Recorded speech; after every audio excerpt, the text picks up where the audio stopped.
Everyone, ito po ang inyong lingkod, si Pastor Roel Camya po mula po dito sa Winnipeg, Manitoba, Canada para po sa ating pag-aaral ng salita ng Diyos ngayon pong umaga. Welcome po sa Tinig ng Pag-asa.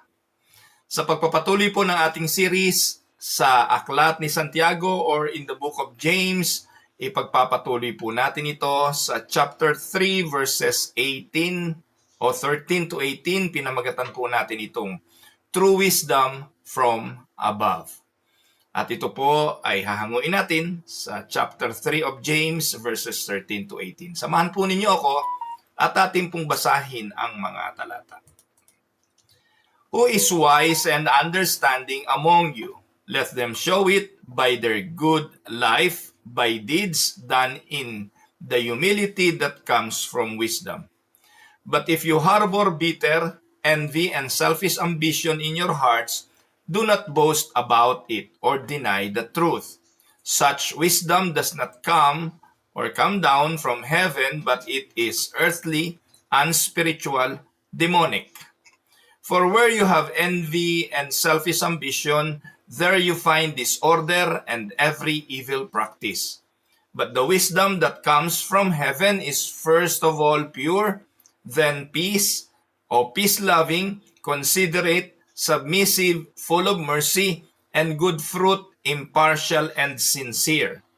Peacemakers who sow in peace reap a harvest of righteousness. Wisdom is one of the most misunderstood virtues in the world. Isa ito sa misconception ng tao. Ang wisdom, akala nila, ay may kinalaman sa intelligence or charisma or success with wisdom. Do we associate wisdom with that? Many of us, or most of the time, we confuse intelligence, charisma, or success with wisdom. Pag matalino, mataas ang pinag-aralan, may charisma, ito na yung wisdom. But James, in this part of the scripture, by the inspiration of the Holy Spirit, calls us to examine our hearts, to examine whether the wisdom we claim truly comes from above or is earthly, unspiritual, and even demonic. Hinahamon tayo ni Santiago na suriin ang ating mga karunungan, ang ating kaalaman. Baka sa pag-aakala na ito'y kaalaman mula sa Diyos ay hindi pala. Ito po pala'y makamundo, hindi espiritual at makademonyo.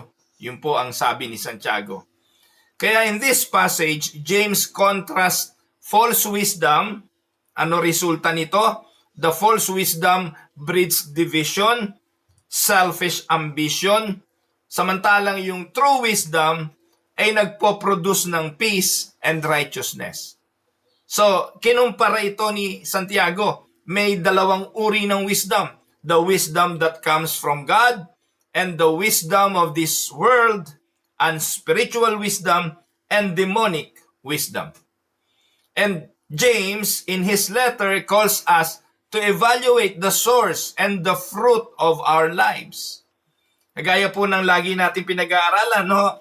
Sa nakalipas na pag-aaral natin sa James, yung pananampalatayang walang bunga, patay yun. Ano po?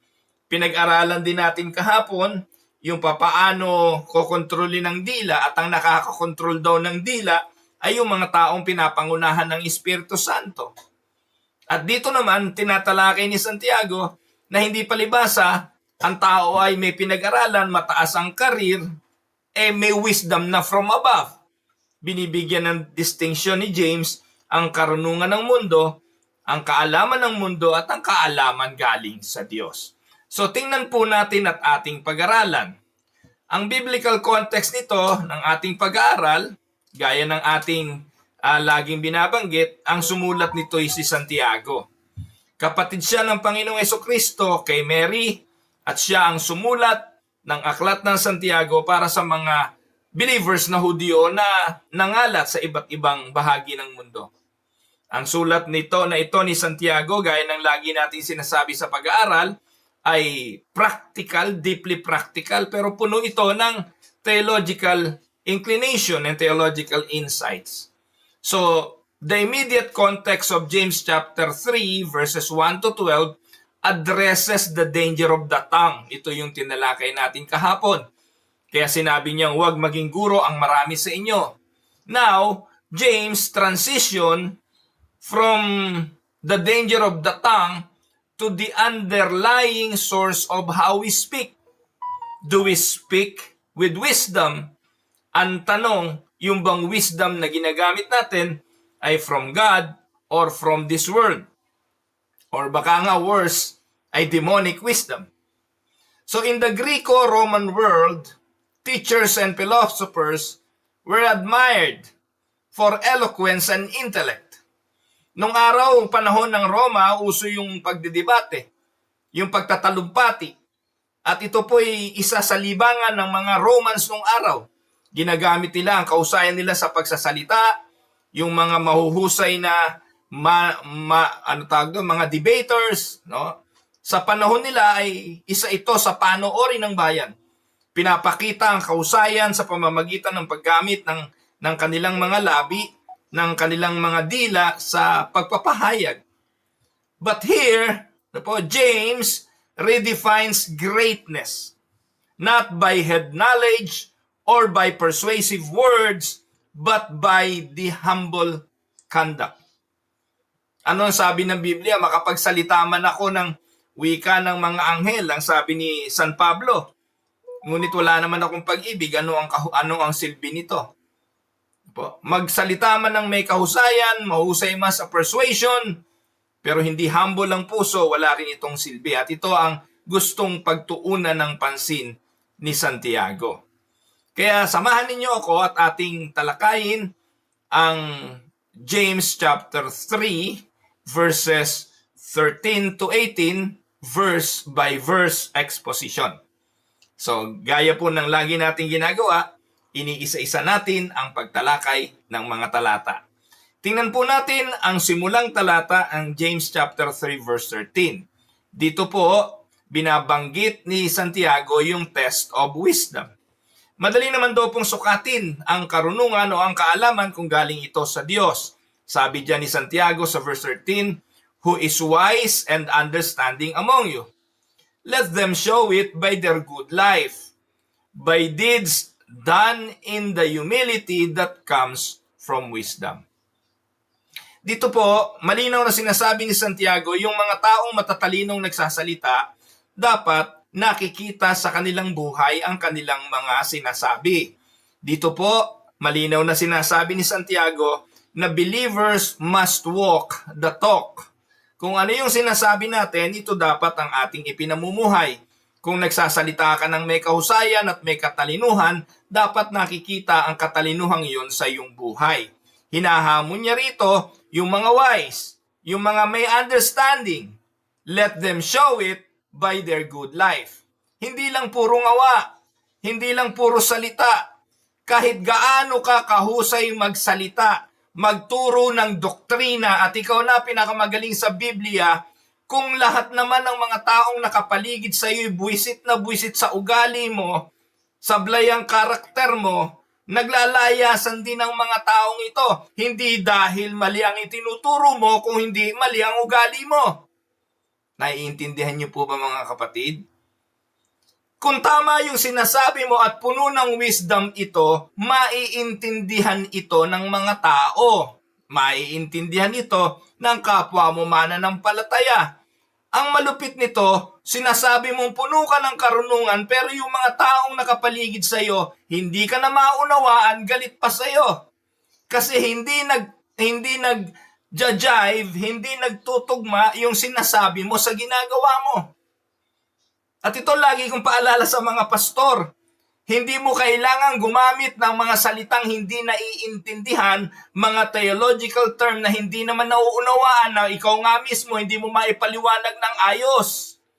Pagkatapos, dahil sa kagagamit mo ng mga salitang tila napakadunong at para lang sa mahuhusay, hindi ka tuloy nauunawaan ng mga bagong mananampalataya. At pag hindi ka naunawaan at nagtanong sa iyo, lalabas ngayon kinokontra ka. Aawayin mo, itataboy mo. Wala tuloy natitira sa mga pinaglilingkuran mo. At ikaw na nagsasabing matalino, nakakaunawa, ang sabi ni Santiago, show them by your good life. Show them your deeds done in humility.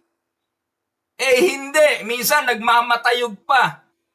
Nagmamalaki pa. Nalilimutan kung sino yung mga taong tumulong, sino yung mga taong dumamay, sino yung mga taong nagmalasakit. Kasi nga masama ang ugali. Minsan hindi ang doktrina, hindi ang theology ang problema. Ang problema ng mga lingkod ng Diyos at mga pastor, masama ang ugali. At ito ang itinuturo ni Santiago sa ating mga talata. Wisdom can be proved, but wisdom is not proved by degrees, by title, but it can be proved by the demonstration of life. Hindi napapatunayan ang wisdom sa pamamagitan ng tinapos na kurso.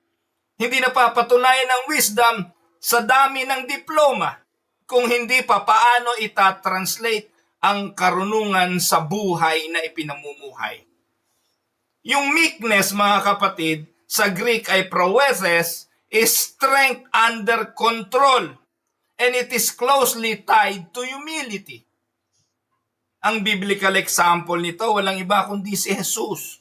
Jesus is the embodiment of wisdom. He was meek and lowly in heart.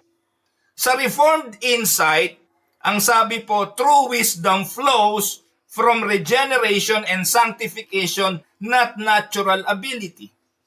Ang tunay na kahusayan galing yan sa pusong binago. Pag hindi binago ang puso, walang magbabago sa gawa. Hindi naman pwedeng mamunga ang puno, o natawag doon, ang puno ng santol ng chiko. Kung ano ang laman ng puso, iyon ang makikita sa labas. Amen po ba, mga kapatid? So, ano ang sabi dyan? 1 Corinthians 1:30. It is because of Him that you are in Christ Jesus, who has become for us wisdom from God. That is our righteousness, holiness, and redemption. Itong true wisdom na to comes from God through Jesus Christ. At kung tayo po'y regenerated, binago na ng Diyos ang ating puso, binuhay tayo sa ating patay na kalagayan, hindi po pwedeng hindi magmamanifest ang pagkilos na ito ng Diyos sa ating mga gawa. Babaguhin tayo nito kasi ang Santong Espiritong nananahan sa atin, hindi pwedeng hindi magbubunga. Galatia 5:22-23. Amen, mga kapatid. At ano po ang sinasabi ni Santiago? Tuloy natin ang pag-aaral. Meron tinatawag na bunga ang false wisdom. There is a fruit of false wisdom. Ito muna unahin natin. Bago natin tingnan yung karakteristik ng true wisdom, tingnan muna natin yung sinasabi niyang bunga ng false wisdom. Mababasa natin to sa verses 14-16. Ang sabi diyan ni Santiago, if you harbor bitter envy and selfish ambition in your hearts, do not boast about it or deny the truth. Such wisdom does not come down from heaven, but it is earthly, unspiritual, or demonic. Mga kapatid, sinusukat ng ating mga buhay o nasusukat ang true wisdom sa ating mga buhay kung galing ito sa Diyos, magbubunga ito ng mabuting pag-uugali. Pero kung nag-harbor ka ng bitterness, ng envy, ng selfish ambition sa puso mo, puro kayabangan na nagkukubli, no, sa pagiging humble kunwari, ang sabi, dinidinay mo ang truth at ang wisdom na ito hindi galing sa Diyos.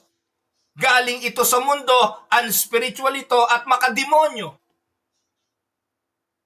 For where you have envy, selfish ambition, there you find disorder and every evil practice. Napakadelikado nito sa lingkod ng Diyos. Napakadelikado nito sa isang pastor na nagkukunwari kang marunong, nagkukunwari kang alam ang lahat ng sinasabi ng Biblia, alam ang mga doktrina, ang theology, kabisado mo ang creeds, pero yung buhay mo naman at karakter mo, puno ka ng inggit, puno ka ng jealousy, yung mga kakampi mo, tinataboy mo, yung mga dating kasama mo, nakatulong sa iyo, naging bahagi ng iyong paglilingkod, ngayon ay kaaway mo ng lahat. Nasaan ang sinasabing godly wisdom? Nasaan yung sinasabing wisdom from God? Hindi ba tawag dyan, ang sabi ni Santiago, demonic wisdom yan. Unspiritual yan. Kaya hindi pwede puro head knowledge.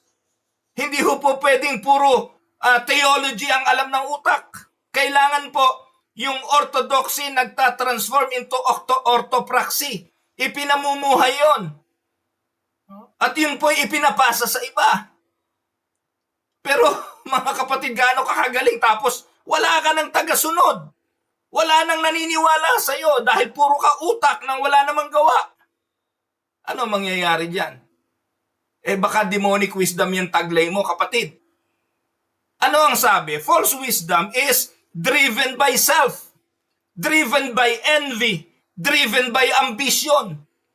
Kaya takot na takot kami kukuha ng pastor sa Pilipinas Baka pagdating dito sa Canada, sa halip na magtrabaho bilang pastor, pag nakuha na yung permanent residency, kung ano-ano na paggagawin. Driven by ambition na maging permanent resident ng Canada. Driven by a desire na maging citizen ng Canada. Na hindi naman talaga paglilingkod sa Panginoon ang gustong gawin. So mga kapatid, nakakalungkot pag ganun Ano mangyayari? It will leads to disorder. Sa Greek, akatastasya. Confusion and every vile practice. Kaya, pastor, kung ang simbahan mo ubod ng gulo, kung ang simbahan mo walang order, kung ang simbahan mo ay walang matinong pamamahala, isa lang ibig sabihin yan. Wala kang wisdom from God. That is false wisdom. Kaya kapag hindi marunong sumunod sa itinadhana ng konstitusyon ng simbahan, isa lang ibig sabihin, may sarili kang ambisyon. At ganyan ang nangyayari mga kapatid sa maraming mga lingkod ng Diyos. Pinaiiral yung sarili niyang kagustuhan. And James shockingly calls it earthly, unspiritual, demonic. Ayon sa verse 15. Ano sabi sa verse 15? Such wisdom does not come down from heaven, but is earthly, unspiritual, demonic. Kaya, napakarami pong magaling sa social media ngayon Napakarami pong mauhusay magsalita ng mga tagapagturo. May mga magagandang mga title. Pero ang question, nagtatranslate po ba yung kanilang mga sinasabi sa kanilang ipinamumuhay? Gaano man kahusay, gaano man kagaling, yun nga po sinasabing baka kabisado ang Biblia. Pero tanong, natatranslate ba sa buhay ang kanyang mga itinuturo? Katulad po ng polluted spring, worldly wisdom corrupts everything it touches. Katulad ng isang bukal na puno ng bakterya at nakalalasong elemento, lahat ng madaanan nun, lahat ng madaluyan nun, magiging corrupt din. Amen? Kaya napakahalaga mga kapatid, kung pipili kayo ng mga tagapagturo, siguraduhin ninyo. Kagaya ng mga taga-Berea, sinusuri nila ang bawat aral. Hindi lang importante na nakatala sa Biblia yung kanilang mga sinasabi, pero tingnan nyo rin ang kanilang mga buhay. Paano nila pinapamahalaan ang kanilang sambahayan? Napapamahalaan ba ang kanilang mga anak? May disiplina ba ang asawa? May disiplina ba yung mga anak ng mga lingkod ng Diyos na ito? Dahil ito ang sukatan kung nagtatranslate ang itinuturo sa kanilang mga buhay. Ano ang biblical example nito? Si Satanas mismo. Sabi nga po ng James 3:11, can both fresh water and salt water flow from the same spring? Hindi po mangyayari yon. Hindi pwedeng daluyan ng sabay na fresh at salt water ang isang bukal. Sabi ni Santiago, sa buhay ng isang Kristiyano, hindi pwedeng dumaloy ang masama at mabuti at the same time. Biblical example nito, si Satanas in pride desired God's throne.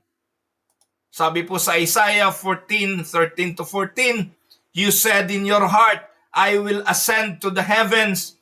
I will raise my throne above the stars of God. I will sit enthroned on the mount of assembly, on the utmost heights of Mount Saphon. I will ascend above the tops of the clouds. I will make myself like the Most High. Tandaan mga kapatid, earthly wisdom follows his path of self-exaltation. Amen? Now, puntahan na po natin, nakita po natin ang resulta ng tinatawag na false wisdom. That is the fruit of the false wisdom. Now, let us go to the characteristic of heavenly wisdom. Binanggit din po yan ni Santiago sa verse 17. Sabi po niya, but the wisdom that comes from heaven is first of all pure, then peace-loving, considerate, submissive, full of mercy and good fruit, impartial and sincere. Mga kapatid, di na kailangan ipaliwanag yan eh. Napakasimple po niyan pero mahirap pong sundin.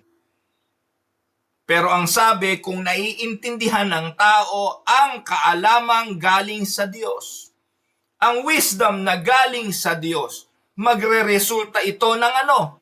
Pagiging peace-loving,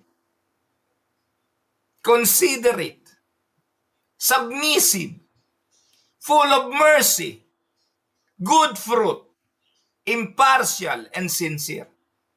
Isa-isahin natin mga kapatid. Sabi po, true wisdom is one pure. So ano ibig sabihin? Pag sinabing pure, free from defilement and hypocrisy. Dapat walang kaipokrituhan. Galit na galit nga ang Panginoong Hesukristo dyan eh. Namumuhi ang Panginoong Hesukristo sa mga eskriba at mga Pariseo. Punong-puno sila ng sinasabing kaalaman sa kautusan, punong-puno ng theology, punong-puno ng doctrine, pero mali naman ang ipinapabuhay. Kaya ang tawag ng Panginoon sa kanila mga nityong pinaputi. Kasuklam-suklam sa Panginoon. So hindi pure. Punong-puno ng mga buto ng kalansay na pinaputi sa labas pero sa loob ay bulok.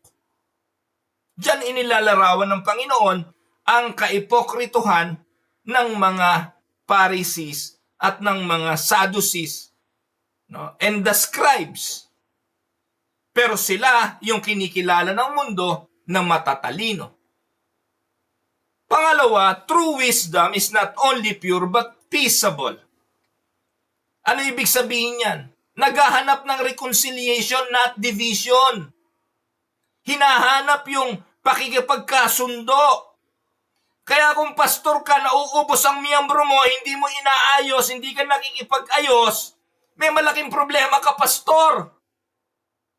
Lahat na lang inaway mo. Lahat na lang itinaboy mo. Lahat ng kontra sa iyo, pinapaalis mo, hindi mo man sinasabi diretsa, pero sa mga sermon at mga turo mo. Tapos makikita mo, isa-isa lang nag-aalisan. Wala nang natira. Tanong, may wisdom ka ba? So yan po ang nangyayari mga kapatid. Kaya ang sabi ni James, yung wisdom that comes from heaven, una, pure. Walang kaipokrituhan. Pangalawa, peaceable. Naghahanap ng reconciliation, hindi division. Pangatlo, gentle. Hindi harsh or combative. May mga pastor, ubod na nga amo nga kunwari, pero sa pulpito, kumakabanat, parinig dito, patama doon. So, hindi ganon. Pang-apat, dapat open to reason, willing to listen and yield. Hindi yung parang kabayong may takip dito, na kung ano na lang yung pinaniniwalaan nyo na lang. We need to be open to reason. At iyan po ang pangunahing cause ng division among churches, among family. No? Relasyong mag-asawa, yan din ang mga suliranin. Kapag yung isa ayaw nang tumanggap ng reasoning, siya na lang lagi ang tama at siya ang matuwid.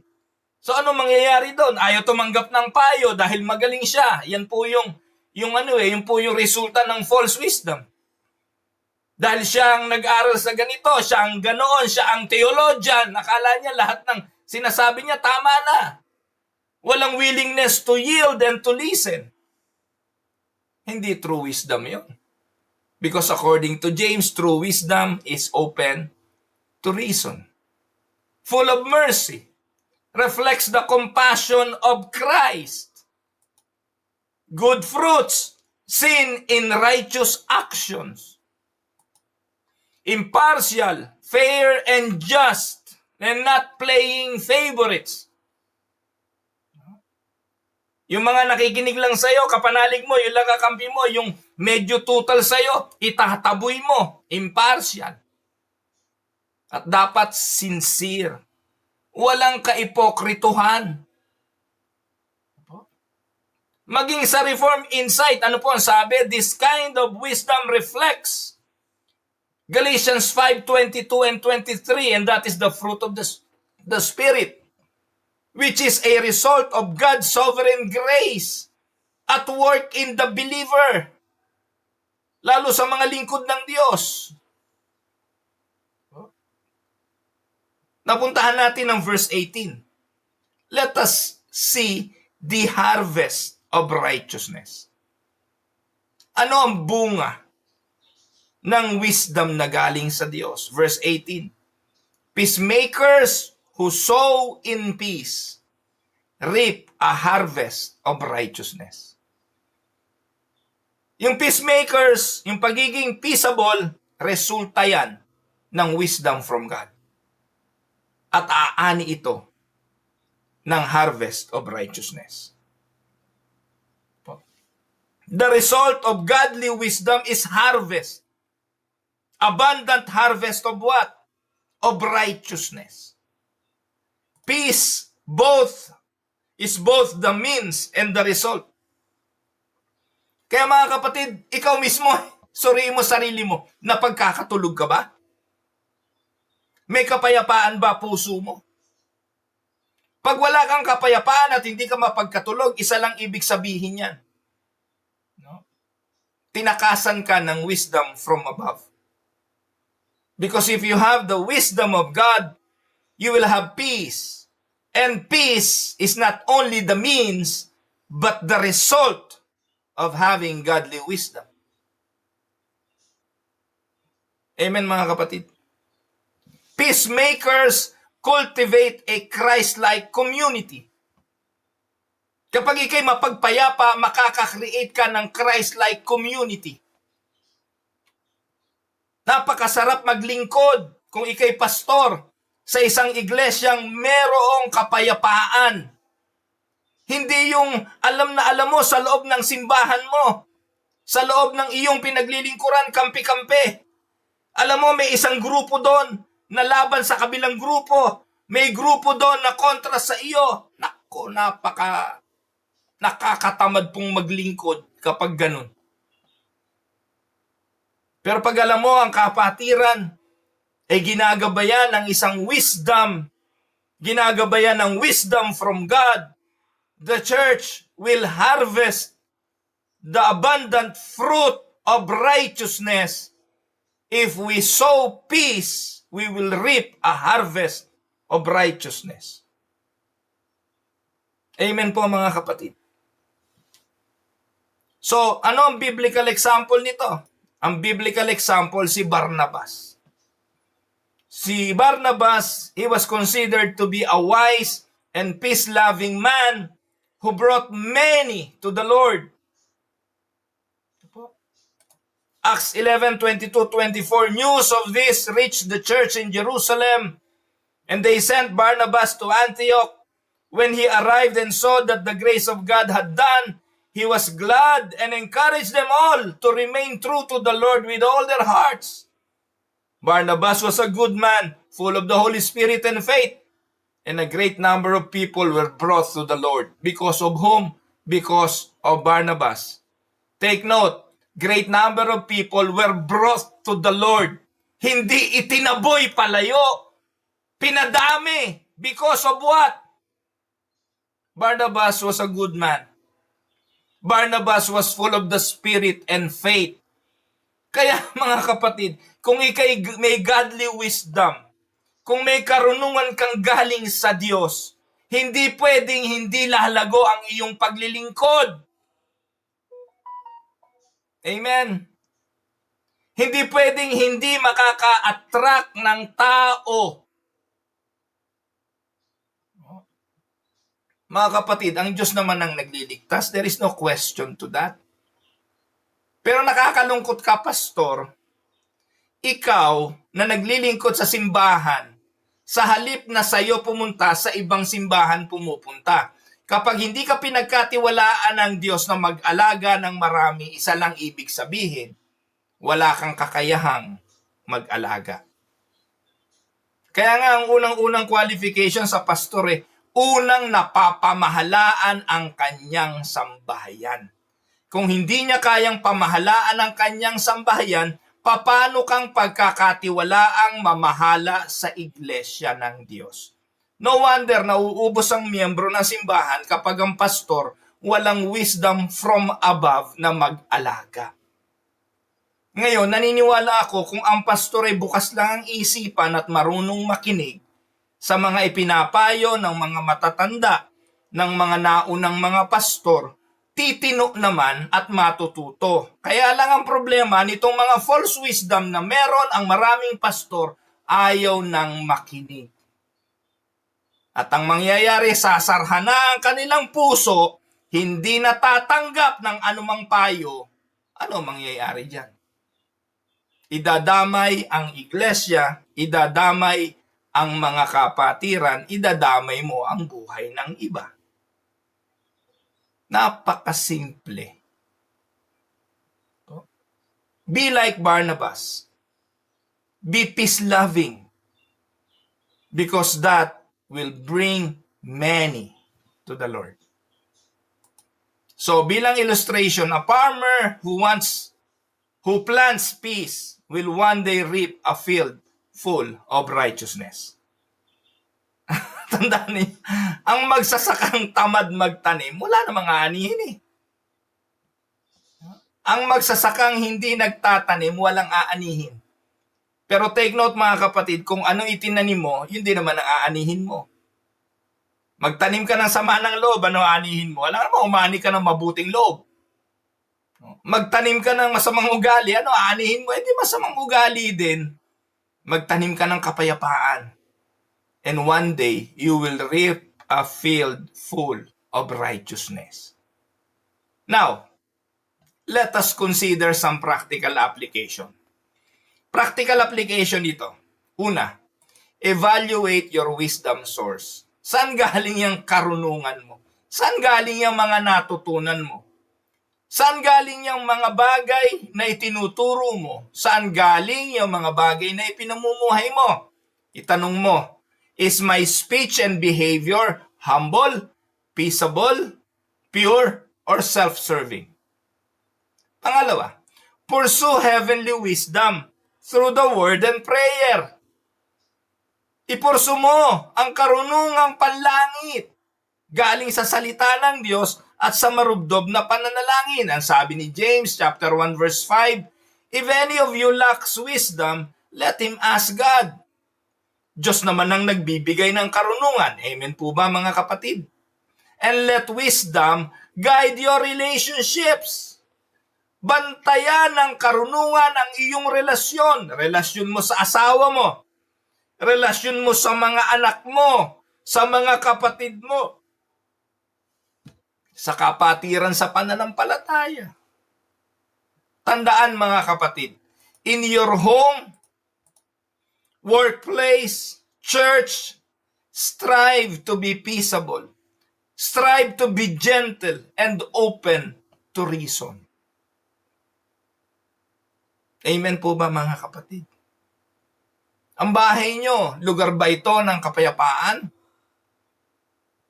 Ang trabaho, ang workplace, lugar ba ito ng kaligayahan, ng paghahanap buhay? Ang simbahan, kinasasabikan mo ba o paglinggo para kang makikipagbuno sa libu-libong kaaway pag pupunta ka sa simbahan? Kumusta ang iyong kapayapaan? May kapayapaan sa bahay, sa trabaho, sa simbahan? Kung wala, isa lang ibig sabihin, evaluate mo ang wisdom na meron ka. Maybe your wisdom is out of context. Maybe your wisdom is not from above. Sabi nga ni Santiago, maybe your wisdom is from earth, earthly wisdom. Hindi galing sa Diyos, ay baka galing pa demonic. Pangapat, guard against envy and ambition. Ano ambition mo, kapatid? Ano gusto mong ma-achieve? Napakahirap naman ng wala kang target. Pag wala kang target, you will hit everything. Pag wala kang target, kung saan ka makakarating. Kaya mga kapatid, yung pastor, yung simbahang hindi nagpaplano, di walang mangyayari. Wala namang plano eh. Wala kayong means para ma-evaluate na yung naabot nyo ngayon ay naabot nyo because you plan it. Walang mangyayari. Imagine mo sa loob ng isang taon kung walang kumpanya na hindi nagpa-planning, mga kapatid. Walang matinong CEO ng company na hayaan na lang yung kumpanya, bahala na yan, tatakbo yan kung ano gusto niyan. Tapos ikakatuwiran mo, pastor, ang Diyos naman na may control ng lahat eh. Bayaan na natin ang Diyos, mangyayari ako ano ang Diyos. Hello? Anong utak yan? Reform ba yan? Baka deformed mindset yan. Ang tunay na reform, naniniwala sa sovereignty ng Diyos, naniniwala rin sa mahusay na pagpaplano dahil yung wisdom na magplan galing sa Diyos. Pero sasabihin mo, Diyos naman ang nagliligtas, bahala na ang Diyos kung ililigtas ng Diyos yan. Inuutosan nga tayong mag-evangelize. Bahala na ang Diyos. Sa simbahan na niya, may aalagaan niya yan. Tinuturuan nga tayong magplano kung sinong i-evangelize. Tinuturuan tayong magdisipulo. Pati ang pagbabudget. Hindi ka na sumusweldo, pastor, pero wala kang ginagawang hakbang para dun sa pagkilos man lang on how you can generate funding. Naku po, mga kapatid. Kaya kumusta? Ano ambisyon mo? Guard against envy and ambition. These are poison in families, churches. If your ambition is wrong, repent of them quickly. At panglima, seek sanctification, not merely education. Ang goal ng theology, ang goal ng doctrinal studies ay kabanalan. Kaya po ako nagtuturo, hindi ako nagsasawa, araw-arawin ko kayo sa TNP, hindi lang para magbigay ng impormasyon, hindi lang para magturo for educational purposes. I always sought the Lord for wisdom, not only for the purpose of having gained knowledge, but to be sanctified. Makapamuhay ng may kabanalan. Tandaan, wisdom is not just knowledge. It is living in submission to God. Wisdom is holiness. Must result in holiness. Amen? Now, let us go to some reflection questions. Am I motivated by selfish ambition or a desire to serve Christ? Does my life demonstrate humility and gentleness? How do I respond when others disagree with me? What kind of harvest am I sowing in my relationships? Do I seek God's wisdom daily or rely on my own understanding? Mga minamahal na mga kapatid, meron dalawang uri ng wisdom na binanggit sa Santiago. Ang wisdom na galing sa Diyos, heavenly wisdom, o ang false wisdom na ang sabi ni Santiago ay earthly, unspiritual, demonic? Alin ang nangingibabaw sa ating mga buhay?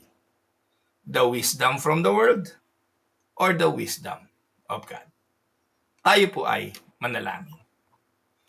We thank you for your word that reveals true wisdom to us. We confess that too often we have learned and we have leaned on worldly wisdom, driven by pride and selfish ambition. Forgive us, O Lord. Cleanse our hearts and renew our minds. Give us wisdom from above, pure, peaceable, gentle, full of mercy and good fruit. Teach us, O Lord, to walk in humility, to love peace, and to sow righteousness wherever you place us. May the fruit of our lives bring glory to you and edify your church. Through Jesus Christ, our Lord and Savior, this we pray. Amen and amen. Ito po ang inyong lingkod, si Pastor Ruel Camia po, mula po dito sa Winnipeg, Manitoba, Canada, para po sa ating pag-aaral ng salita ng Diyos dito po sa Tinig ng Pag-asa. God bless mga kapatid.